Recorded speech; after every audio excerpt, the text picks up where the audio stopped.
9, 15 through 27. If you have one of those Bibles that you've grabbed from us, it's page 672 if you're looking for it there. That's where we're going to be. We're going to look at it in 3 parts together today, 15 through 18, give up for the gospel. Verses 19 through 23, give up for the lost.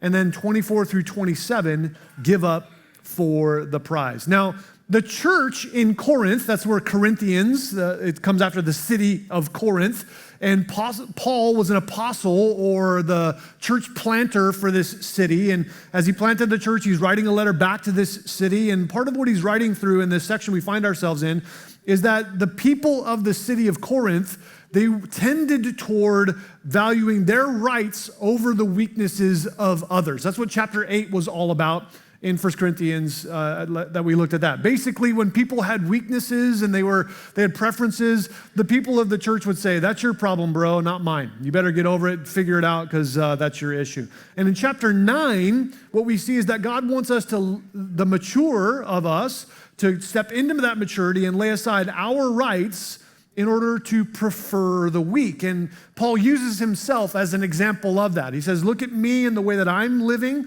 And last week in chapter 9, verses 1 through 14, what he does is he lays out 5 irrefutable reasons why he should be supported as the minister of the gospel to that city. That he should be financially supported. He has a right to that support. And today in chapter 9, verses 15 through 27, what he's going to do is give us 3 reasons why he's willingly and gladly laying aside that right. That he's using himself as a case study and an example. So let's look at the first piece together, verses 15 through 18, give up for the gospel. Look at verse 15 in chapter 9, it says this, but I have used none of these things, nor have I written these things that it should be done so to me. For it would be better for me to die than anyone should make my boasting void. For if I preach the gospel, I have nothing to boast of, for necessity is laid upon me. Yes, woe to me if I do not preach the gospel. For if I do this willingly, I have a reward. But if against my will, I have been entrusted with a stewardship. What is my reward then? That when I preach the gospel, I may present the gospel of Christ without charge, that I may not abuse my authority in the gospel. Here, this first piece, he's talking about giving up his right for the sake of the gospel. And in verse 15, he says, but I have used none of these things. What are the things he hasn't used? The 5 arguments to why he should be supported. You know, and as we go through this, like Pastor Ted talked about last week, it's a little bit weird to do that as one of the pastors of the church. And you got to know, we're not going through this section because we're like, hey, this is our campaign to make you give money so that we get raises. Like that's not what we're doing. The reason we're going through chapter 9 in 1 Corinthians is because it's after chapter 8 and before chapter 10. Like that's our diabolical plan. We're just going through the Bible, and this is what we're talking about. And so as he looks at these 5 previous arguments, what he's doing is he's using them not to get something from them, but to give something to them, an example. Essentially what he's saying is stop trampling others to hold up your rights and instead willfully forgo your rights to build others up. That's what he's saying. Now, in a couple of chapters, in chapter 11, he's going to say something, but I want to quote it because I think it fits here.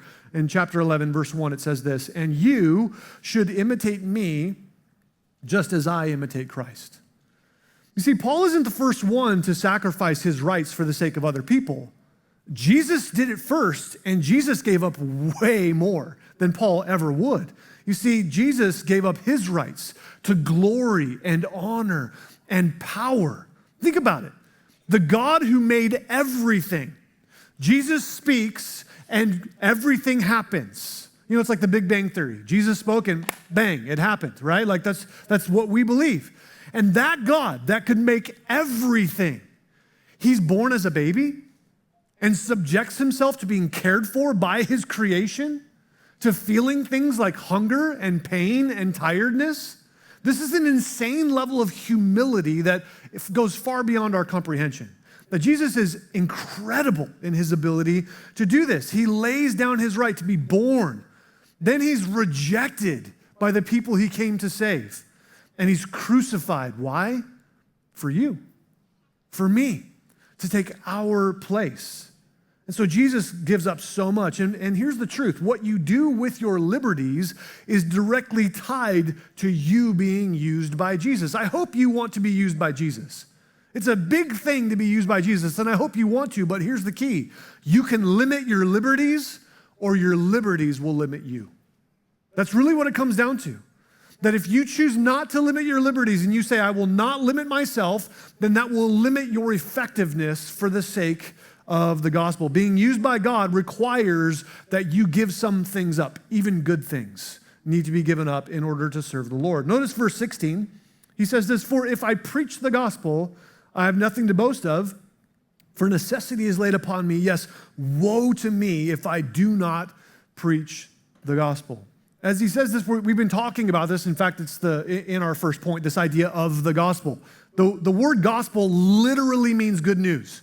That's what it comes down to. It's good news. And what he's saying is, I've got this news to deliver, that I want to give this good news, and I have to do it. In fact, he says, woe to me, I'm compelled to do such a thing. And it's good news. Why? Because Jesus gave up everything for your sake. He laid down his rights for you. That's such good news.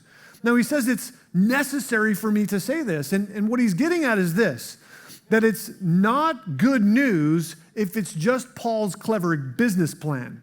If he's going to charge in order to preach the gospel, then it's no longer good news. That now it's just a way for him to make money. No, he preaches instead because of divine calling. He's not using the story of Jesus to get money. That's not his point. He's viewing it, verse 17, as a stewardship. He's been entrusted with something by God, and he wants to be faithful to deliver it. It's not optional for him. He can't one day, I guess I'm going to be a minister of the gospel, and today I'm just kind of not. I'm going to have a me day. That's just not the way he views his life. He's all in for this thing. He has a God-given passion to devote all of his efforts for this God-given message of the gospel. David Guzik says it like this: Paul's ministry was not just a matter of choice or personal ambition. It was something he was called to, something he had to do. He didn't just have preacher's itch. He was called to preach and felt compelled to fulfill that call. And similarly, God does this exact thing to this day. Sent from Paul all the way to us today, God has been calling people into this ministry to devote all they have in order to spread this message. And maybe he's calling some of you. Maybe he's calling you to lay aside everything else and pursue this one calling. And you've got to know that all of our pastors are here because of this. That the reason that we're here is because we're called of God to do this. It's not just that we're here for personal gain, this is my get-rich-quick scheme. This is what my plan is. Just so you know, some pastors, I guess, make a lot of money. We're okay, but it's not a health and wealth program for us. It's also not that we sucked at. Can I say that? I guess I can't say that. It's not that we were bad at business, we just didn't do a really good job. I'm bad at this other job, but I guess I'll just have to go to ministry. No, not that at all. If those people, it's go push carts somewhere or something, I guess. We want to have the best of the best. We want to have people who are called and are really, really good. Here's the truth. We're just ruined for everything else. I can't do this other job because I have to serve Jesus this way. That's what Paul's describing. And Jesus entrusted the good news to Paul. And his job was to be faithful to Jesus, to be faithful to the message, and to be faithful to the people. It's this pastor's heart that he's describing. Notice verse 18. He says he has this reward that he gets for doing this. And what's his reward? His reward is that I may present the gospel of Christ without charge, that I may not abuse my authority in the gospel. You see, when you value being used by Jesus above your personal gain, he rewards you with meaning and purpose. Isn't that what everybody needs? Don't you need meaning? Don't you need purpose in life? Don't you need God to direct your steps and direct your life? Well, the way you get that is valuing Jesus above everything else. And when he is where he belongs, everything else can find its right place. What he gives is far more valuable than money. Now, when I think about this idea of sacrificing for the sake of the people of God and for the church, I think about my life and look back, and I've actually done this 4 different times where I've worked a job in order to do ministry stuff. And so, at 3 of those times that I did that was to plant churches. The first one was to plant this church, planting this church back in 2007 with Pastor Ted, and worked a job and planted the church. And then we were crazy and we moved to Denver to do it all over again. I got a job and planted a church there. And then in 2022, I moved to Florida and got a job and helped my friend plant a church with the intention of planting another one before coming back here as God directed our path back here. This is just part of how God works and still works today, is that ministers of the gospel may have to do something with their hands, but the point is not just to do it because, that's a good business plan. It's because that's my strategy to be able to serve the Lord in this calling. Here's the truth. Jesus gave up his rights so the gospel message could flow unhindered. And as Paul follows Jesus, we are called to follow the same pattern. Secondly, not only give up for the gospel, but give up for the lost. Verse 19. Look at verse 19. It says this, "For though I am free from all men, I have made myself a servant of all that I might win the more. And to the Jews I became as a Jew that I might win Jews. To those who are under the law as those under the law that I might win those who are under the law. To those who are without law as without law, not being without law toward God, but under law toward Christ, that I might win those who are without law. To the weak I became as weak, that I might win the weak. I have become all things to all men, that I might by all means save some. Now this I do for the gospel's sake, that I may be partaker of it with you." He says there in verse 19 that though I am free from all, I have made myself a servant. This word servant is the word that would be translated as slave. That's a better word for that word servant, a slave. Here's what Paul is saying. His strategy is to view himself as a slave or beneath or to come under those who are not yet Christians. Those who haven't heard the gospel, or maybe they've heard it and they haven't quite submitted themselves to it and they're not sure they're ready to make that commitment. And maybe that's you. Maybe you're just here visiting today, and I'm so glad you're here. I'm so glad that you've chosen to be here with us today. And as you hear this message, you gotta know this gospel message of Jesus dying on the cross is for you. He did it on your behalf for you. And Paul's strategy is to place himself below these people by identifying with their culture in order to give an opportunity for the gospel. He wanted them to be able to hear about Jesus. You see, it's all about sincerity. And once you can fake that, you've got it made. It's not manipulation, right? He's not faking his sincerity. He's not trying to pull a deceptive trick. What he's showing is a Christ-like mentality, that this is who Jesus is. Jesus would put himself low to serve others as a means of bringing them into the kingdom of God. Mark 10:43 through 45, here's how Jesus said it, "But among you, it'll be different. Whoever wants to be a leader among you must be your servant, and whoever wants to be first among you must be the slave of everyone else. For even the Son of Man came not to be served, but to serve others and to give his life as a ransom for many." In verses 20 through 22, Paul says this over and over again. I became like this group, and then I became like that group, and I became like that group. And the whole point was to get them to see Jesus. That was his goal. His goal was to help them see Jesus, and his strategy was to serve them in order to do so. Demanding money first would have put him in the way of that. He's like, hey, I got this really good news that I want to tell you about, but give me $20 and then I'll tell you, right? Like that's not his strategy. His strategy is I'm going to serve you. I'm going to care for you. I'm going to put myself under you, and I'm going to condescend to you in some ways and try to look for an opportunity to bring the gospel to you in a way that you can identify with, in a way that you can feel. You see, God's love for you causes you to become transformed and become more like him. And then when that happens, you're not satisfied with just experiencing the love of God. Deep concern for others grips your heart. You realize I've got a good dad who's called me into his family. He's adopted me, and he just wants to adopt more kids.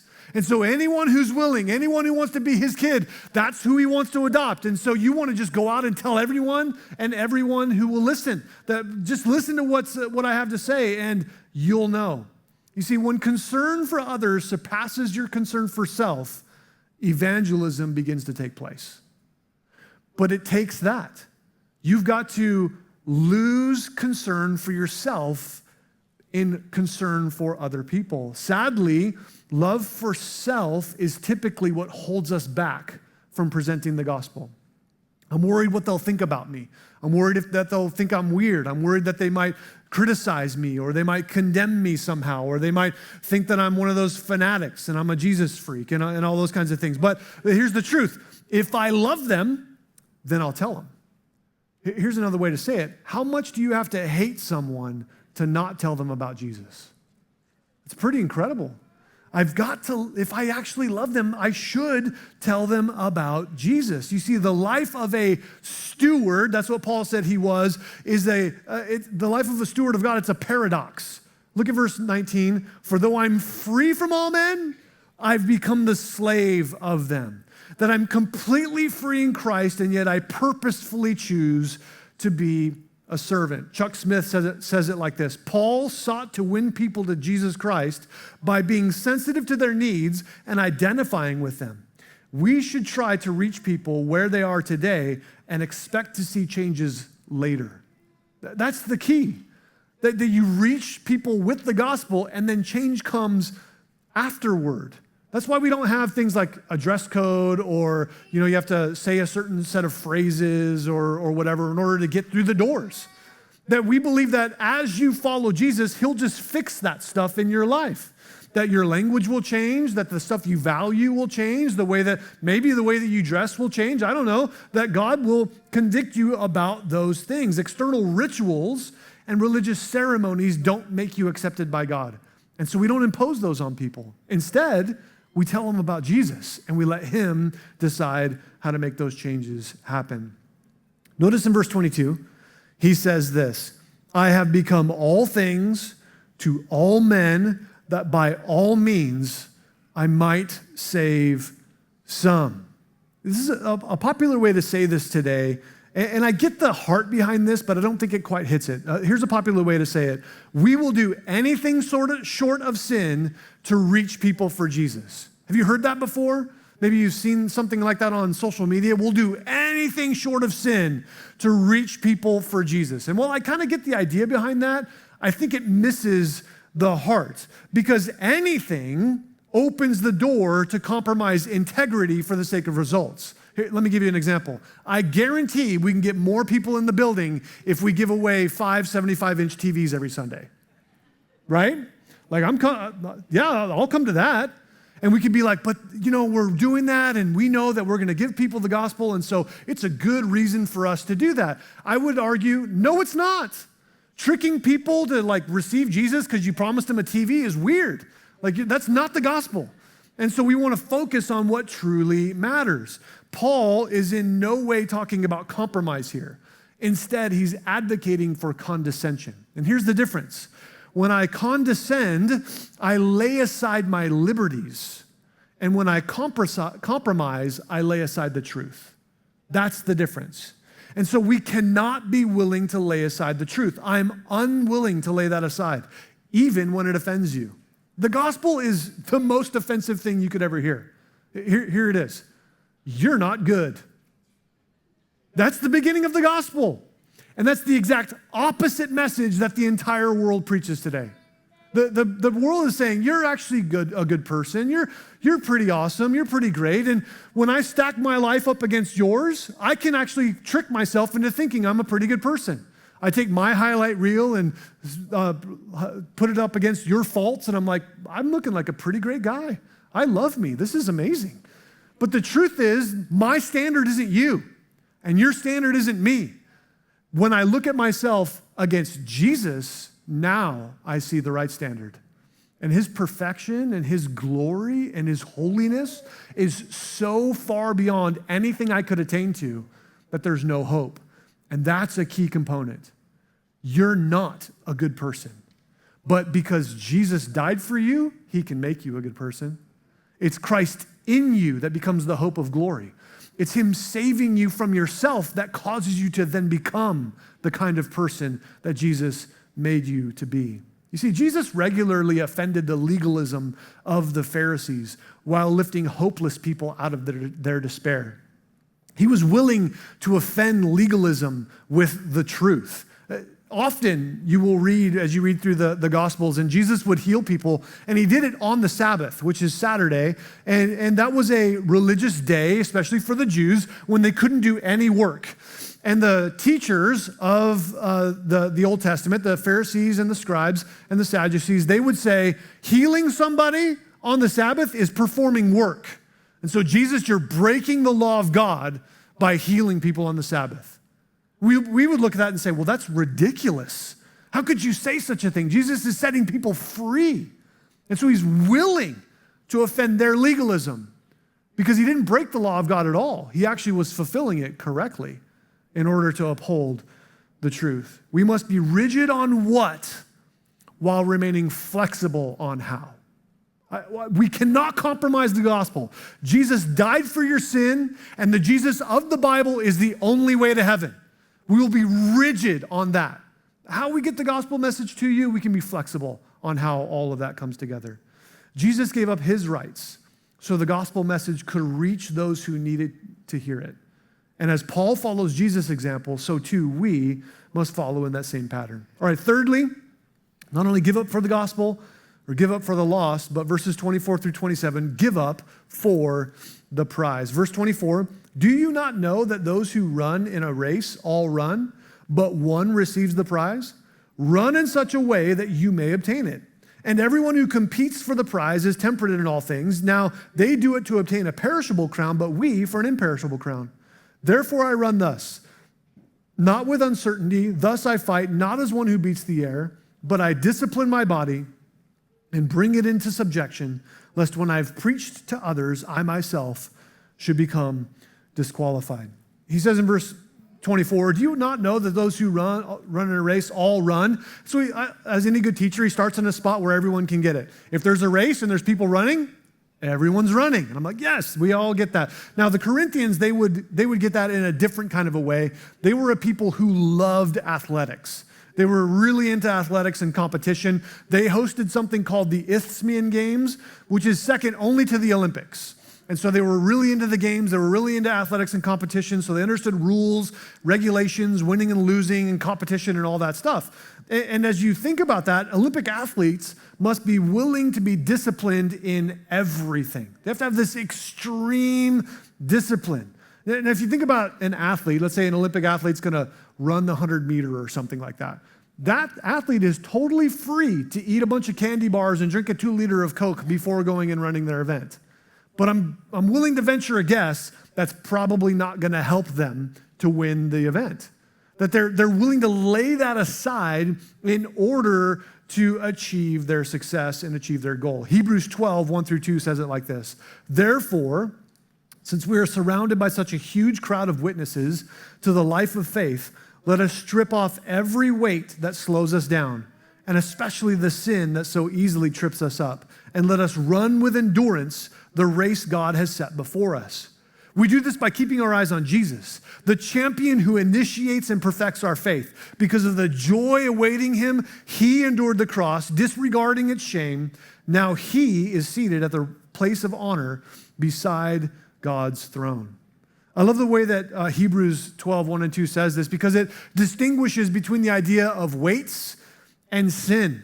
That there's stuff that's in your life that's blatantly sinful, and you should probably get rid of that stuff. It's going to make life in Christ, following Jesus, much easier.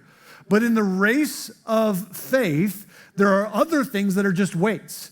It's like if you were to strap on hiking boots and wear a backpack while you're trying to run a marathon, that's just going to weigh you down. It's just going to get in the way. You should get rid of some of that stuff. It's just not helping you. Maybe you like those boots. Maybe you think they're really fashionable, but they're actually hindering you. So get rid of that stuff in your life. Notice he says in verse 25 that they compete for a perishable crown. That perishable crown is probably what you can imagine. Remember in Greco-Roman history where they would have like this wreath made of literally leaves. So they would get a plant and they'd put it on their head. And that was you won, here's a plant, right? And so, yay. Well, the thing was, it had much more to do than just this plant that's going to die within a week. It was a way for them to commemorate or to display their self-glory. Let me ask you a question. Who won the Super Bowl in 1973? Nobody knows. And if you're the one weird guy that knows, why do you know that? Like that. Nobody knows that stuff. Like that's just one of those things that fades off into history. Think about this for a second. Your great-grandkids will not remember your name. Your great-grandkids, let alone everybody else. No one's going to know who you are. You're thinking, what's my great-grandma's name? Do I know her? Yeah, you probably don't. And if you do, you're a small minority. The truth is that the stuff that we do is going to fade into history. Our glory is short-lived and really has no value. But the glory of Jesus has eternal value. And self-control and discipline is a key factor to influencing people for Jesus, which has eternal investment. You see, we compete not for a perishable crown, but 25, an imperishable crown. All athletic or worldly sacrifices for a temporary, fading pleasure. But all gospel sacrifice is for eternal, lasting joy. It's not to say that sacrificing for here and now is bad, like for athletics or for business or something. It's to say that sacrificing for eternity is infinitely greater. All right, in verses 26 and 27, he concludes with this idea that athletes need at least two things in order to win, and we need the same things. Number one is mental toughness. Look at that in verse 26. He says, "Therefore I run thus, not with uncertainty." Uncertainty is the idea of aimless and purposelessness. That there's this aimless, purposeless running. You're just kind of running around. No, athletes don't do that. They run with purpose. They're going in a certain direction to achieve a certain goal to get the win. And he's saying that I, to borrow a word from verse 24, do this to obtain something as well. So too, aimless and purposeless living doesn't get the reward of Christ. That I've got to have some focus and some direction and some reason behind how I'm doing what I'm doing. Here's how Warren Wiersbe says it. An athlete must be disciplined if he wants to win the prize. Discipline means giving up the good and the better for the best. There's nothing wrong with food or fun, but if they interfere with your highest goals, then they are hindrances and not helps. And so as we pursue Jesus, we're looking to get rid of the hindrances and pursue the helps. In verse 26, he says, he switches the analogy here. He goes from running to fighting. He says, "Thus I fight, not as one who beats the air." So he's like, I'm not just running around aimlessly, and I'm not shadow boxing. I'm actually in a fight. Here's the idea that he's getting to us with this analogy. He's saying, as I run my race in Christ, as I'm pursuing Jesus, I'm running the race of faith, someone's fighting me. And it's me. I'm the one fighting me. I'm the problem. And so he says, what do I do? Well, I've got to do something in order to win. So he says, I'm going to fight. The word fight literally means to give a black eye. So it's like as your flesh rises up to try to control you in this race of faith, you have the mental toughness to say, I'm going to knock that fool out. And so you just, boom, right cross, right to your own eye, right? Well, don't hit yourself. But that's the idea that he's giving to us. So not only that, but athletes need two things to win: mental toughness and body control. They've got to be able to control their bodies in order to get the win. You've got to be able to do the right thing in the right way in order to get the win. And that's what he says in verse 27. He says, I discipline my body and I bring it into subjection. Another way that this verse is translated is, I beat my body and make it my slave. Now here's the truth. Most people are controlled by their body. They're not in control of their body.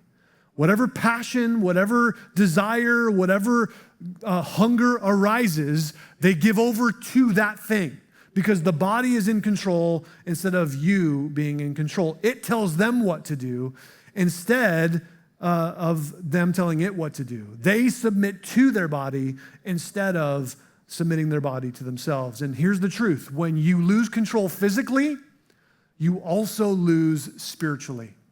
They're connected. You can't disconnect these ideas and say, well, physically is no big deal. Spiritually, that's a big deal. So I'll focus spiritually. No, you're intertwined. Whatever you do to one affects the other. And so he says, why do I do this? Why am I going through all this? Because verse 27, lest when I have preached the gospel to others, I myself should become disqualified. Now, in this idea of being disqualified, Paul's not afraid of losing his salvation.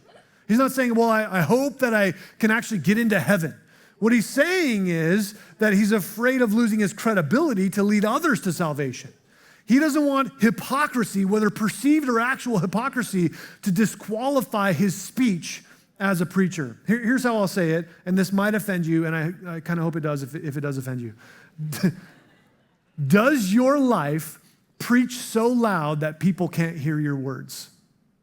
It doesn't matter how effective you are vocally. It doesn't matter how clear you are with your words. Does your life discredit your words? Or does your life confirm and affirm the gospel message? What would you say about you?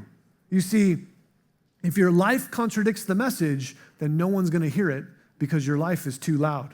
Jesus gave up his rights so the gospel message could have eternal victory. And as Paul follows Jesus, we're called to follow the same pattern. Jesus gave up everything to save us. And as his people, we must gladly give up our rights to know him. So here's the question. Here's the big question for you. What rights is Jesus calling me to lay down for the sake of the gospel? What are some things that you can give up for the sake of preaching the gospel? Here's number one. The first one is your right to yourself. That you have to give up your right to yourself. Jesus gave up everything to pay for your sin. And what you have to start with, if you've never recognized that as for you, if you've never understood that Jesus went to the cross in order to pay the price and the penalty for your sin, to redeem you, to call you into relationship with him, this is step one. I got to give my life to Jesus. I've got to realize that I'm going to give up my right to myself, ask him to forgive me, and for him to become my God. And if you've already done that, number two is to give up your right to spend your time and your talent and your treasure however you like. You have to reorient that and realize it's not mine, it's actually his. And he gets to decide what I do with my life. Here's how John MacArthur said it. Evangelism does not come by accident.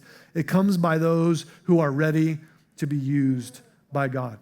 And whether you realize it or not, you are a minister of the gospel. You don't have to be on staff at a church in order to be a minister of the gospel.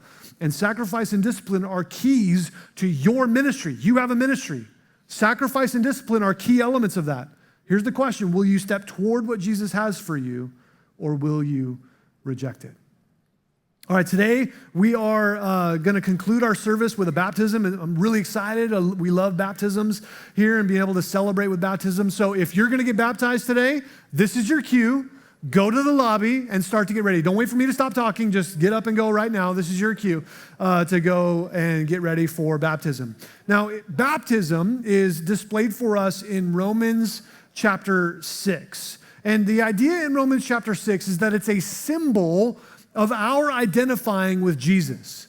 That when Jesus went to the cross, he died and he was buried and then rose again, that we, through baptism, are symbolically identifying with that. That when you lay in the waters of baptism, it's like your death. And when you come back out of the water, it's that resurrected life. And the whole idea is that my old man, the old way I used to live, is dead and gone and stays in that water. But this life I live now is resurrected kind of life. Now, you don't get baptized in order to get saved. It doesn't make you a Christian. If you get baptized and you have not believed in Jesus, then you go into the water as a sinner and you come out as a wet sinner. That's all that happens. You get baptized because you're saved. That's how it works. Because I've put my faith in Jesus, now I'm displaying this outward profession of my faith. And maybe as you hear this, you're realizing I need to get baptized.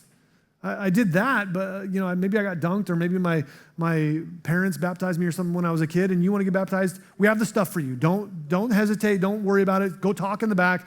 We would love to baptize you together with us today. And so if that's you, we'd love to talk to you about it and help you to do that if you feel that nudge from the Lord. So here's what we're going to do. I'm going to pray, and then the worship team is going to lead us in worship.